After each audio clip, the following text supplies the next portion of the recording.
Ayun, bigyan natin ulit ng clap of praise ang Panginoon. And for April Ann, because tonight, we continue to celebrate. Ano nga yung sinelebrate natin ngayong Sunday? Palm and Baccalaureate Sunday. So, kaya pina-speak natin si April Ann. Siya yung sa part ng Baccalaureate service natin sa Sunday. And I will be speaking sa Palm. So again, ibigay natin yung masigabong palakpakan para kay April Ann. Sana na-feel nyo yung na-feel ko na sincere naman si April Ann sa sinabi niya kanina. Di ba, April Ann? Opo. Yan. Praise the Lord for His guidance para sa yung schooling. And patuloy, padayon, no? Padayon because completer ba si April Ann or ano? Graduate na. Graduate from what? Senior high. So kaya napakaganda ng kanyang speech na naluha-luha si pastor sa ano. Okay, so patuloy tayo, 'di ba? Can we still say that God is good? And all the time. Hallelujah. Kasi nga kung na-share naman ni April Ann yung tungkol naman sa kanyang spiritual journey while still in her senior year schooling, ngayon, tingnan naman natin yung message na ating narinig from the Gospel of, anong Gospel ngayon? Matthew, right? In chapter 21, verses 1 to 11. And this is about what? Ano to tungkol? Kung narinig nyo rin yung sermon ni, message ni Ma'am Floromay kaninang umaga, na topic niya rin to. And this is what kind of event? Ano nangyari? Anong meron? Saan nangyari to? This is what we called, what? Anong meron dun sa Matthew or nitong Palm Sunday? Ano yung parating mini-message ng pastor pagdating ng Palm Sunday? Anong klaseng entry? Sige nga, letter T. Triumphant entry. Triumphant entry. Pagpasok ni Jesus sa Jerusalem. So mga CYF, narinig natin kanina sa gospel reading ang tungkol sa pagpasok ni, sino pumasok sa Jerusalem? Jesus, na nagkaroon ng isang malaking sin. Bakit man?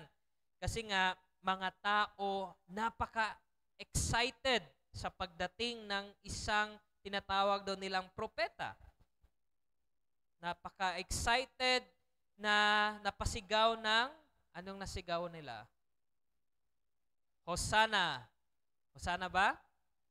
Yes. Can we say Hosanna? Okay, sigaw nyo pa. Amen. And what does Hosanna mean? Si YF, ang Hosanna ay galing sa, kalimut kung anong klaseng etymology, but it means in English na save us, we pray. Sige nga, kaya nga, save us, we pray. Go. Yun. Save us, we pray. So while shouting that, wave din sila ng, anong ni-wave nila while shouting Hosanna? The palm. Palm na kanilang kinuha sa tabi-tabi lang din. But they also laid it down the road kasama nung mga, ano pang nila dun sa daanan? Jacket, mga garments. In welcoming, again, sino nga yung welcome nila? Jesus. Diba? So, while saying Hosanna, they were hoping Jesus will be the one to save them. Kasi nga, ano nga Hosanna? Bago lang natin Ano nga yung Hosanna? Save us, we pray. Go!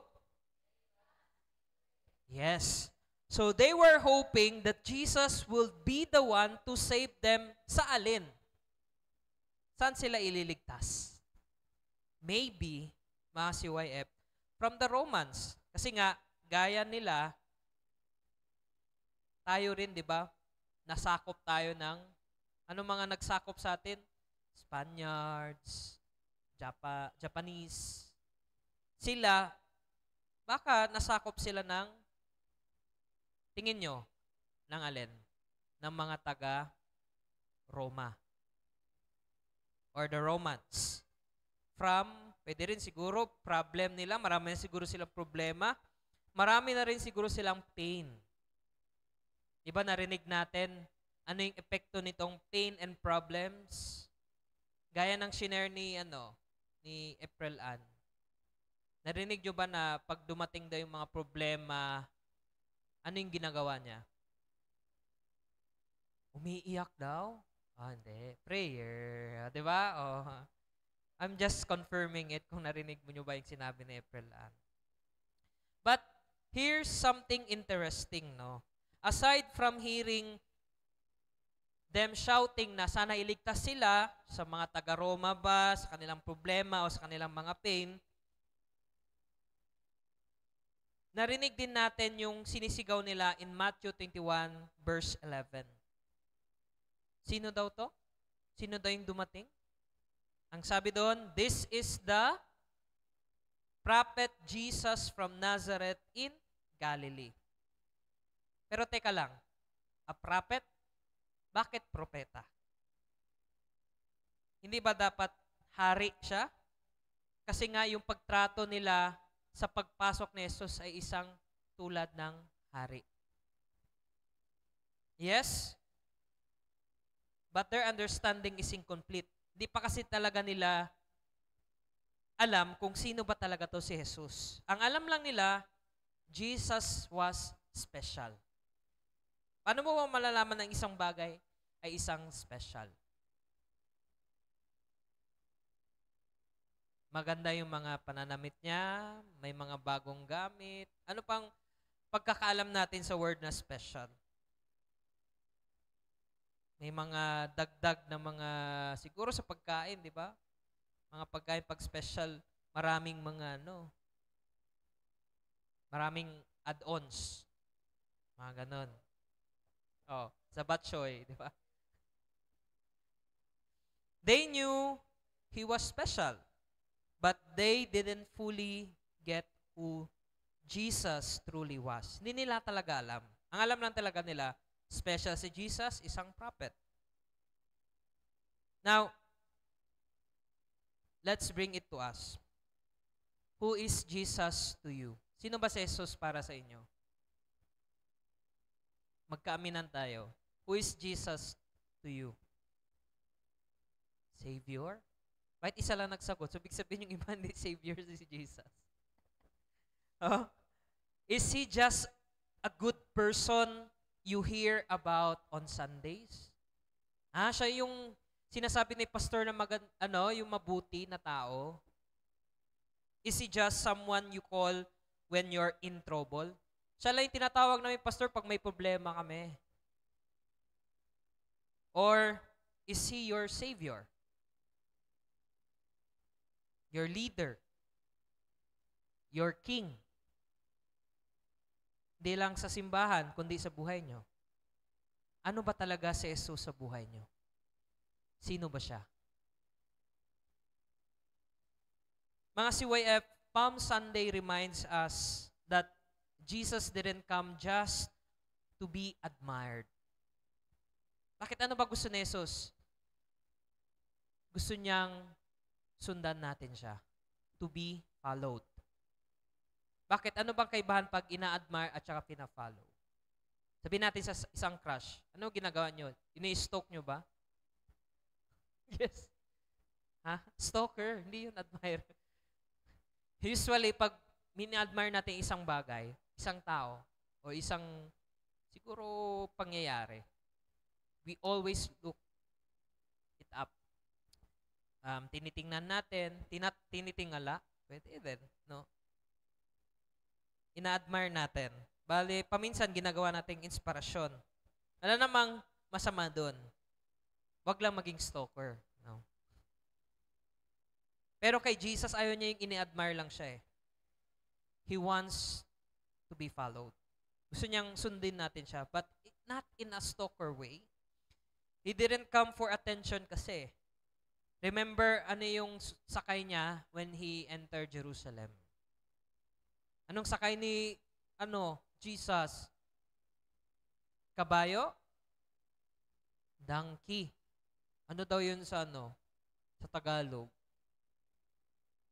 Sa Bisaya, alam ko, it was considered as asno. Asno. Donkey. Nakakita na ba kayong donkey? Tingnan niyo yung katabi niyo. Pakitanong sa kanila kung alam ba nila ano yung itsura ng donkey. Hindi ko naman sinasabi yung katabi niyo yung donkey. Tanungin niyo lang. Oo. Baka alam nila. Yung donkey is maliit na, para siyang may breed pa rin ng kabayo, pero ano lang siya maliit. Pero, yung distinction niya is mahaba yung tenga niya. Tsaka kakaiba yung niya, yung hindi naman smile. Kakaiba yung tunog niya pag tumatawa na. Lang hiho, hiho. Ano ba, yung mga ganun. Oo. Yun. No? So, kaya ginawa niya yun, hindi naman sa nagkukuha siya attention. Mababa naman yung donkey. But, Jesus is pumunta for a mission. To give His life, to save people, and to bring yung totoong peace. Not just for that day, but forever. Yung totoong peace, yung totoong kalayaan. Gusto niyang dalhin. So mga CYF, as we continue to ponder sa ating life, lalo na sa mga completers or graduates, ano ba talaga yung nilulook forward nyo? Baka yung dreams nyo, ano ba yung mga dreams nyo? Maging doktor, maging engineer, maging pastor. Pero sa buhay natin, what if? Or if Jesus entered your heart like He entered Jerusalem that day, how would you welcome Jesus? Paano nyo i-welcome si Jesus? Katulad ba ng ginawa nila that you will wave palm branches? Shout, ano yung sinigaw nila? Hosanna. And what does Hosanna means? Again,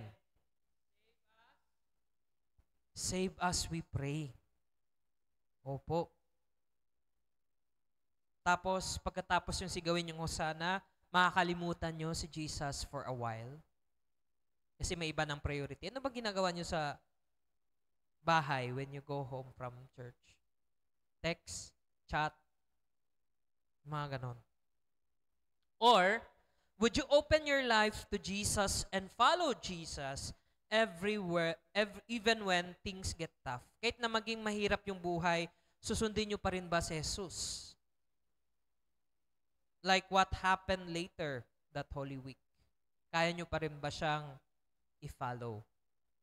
Or baka mapatulad kayo ni Pedro na ikalang beses nyo dininay si Jesus? 3 times. And paano malaman na nag-deny si Pedro?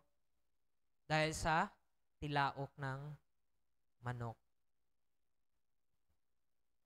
CYF, Jesus is more than a prophet.